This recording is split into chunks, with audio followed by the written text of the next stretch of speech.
Thank you, Mr. Chairman. With that, I yield. Thank you. Now recognize myself for 5 minutes of questioning. I'll tell you, I have questions for each one of you.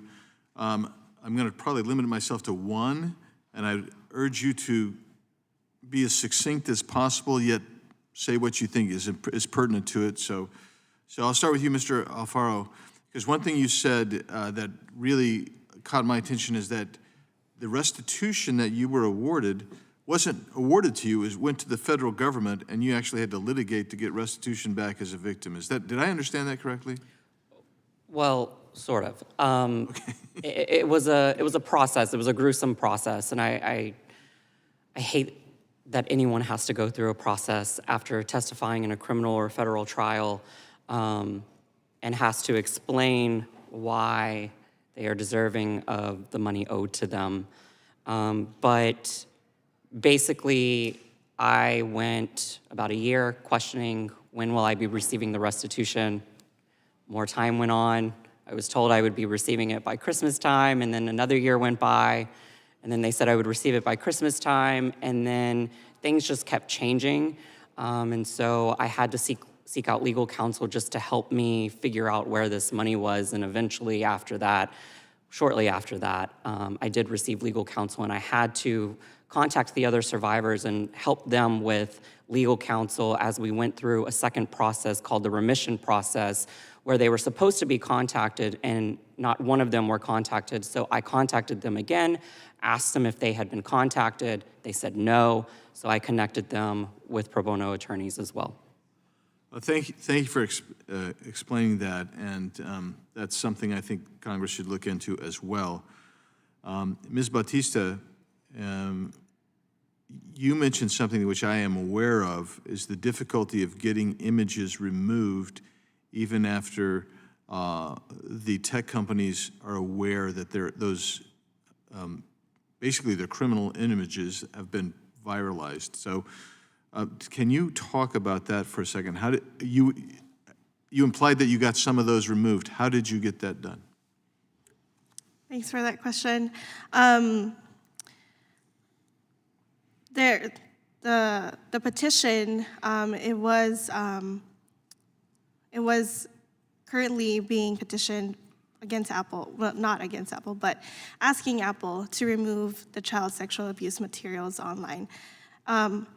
My fellow survivors of OSIC has been living and hoping to move forward from this abuse, from this horrific situation they were at, but being into that situation where they have these materials still online and they can't move forward. So that's why I am asking, alongside with survivors of OSIC, is to have these removed permanently, because it keeps going back into our lives. It keeps going back into OSIC survivors' lives. And how can we move forward? How can we move forward for our lives if we still keep being reminded of all of these horrific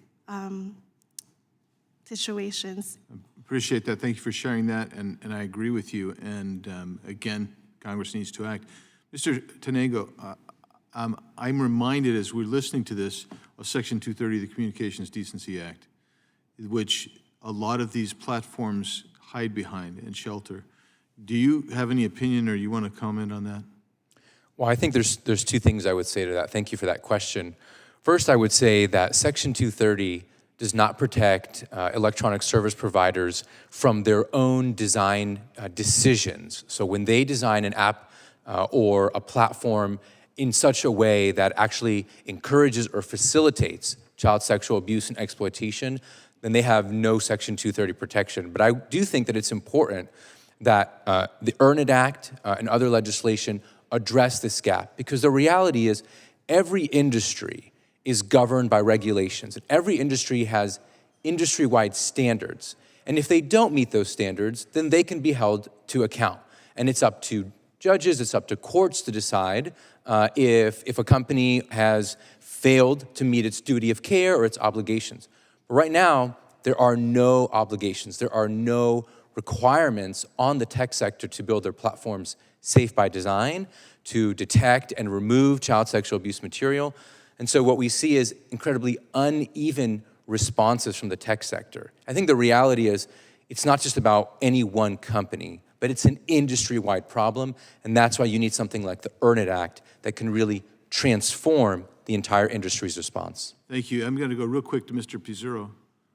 Fusion centers, are you familiar with fusion centers, and how are they working on this problem? Yes, right now, well, I could speak to New Jersey. New Jersey's fusion centers aren't working on the ICAC problem or the social media problem. So that's something, again, you know, additional resources, maybe they can start looking into that for more prioritization. Thank you.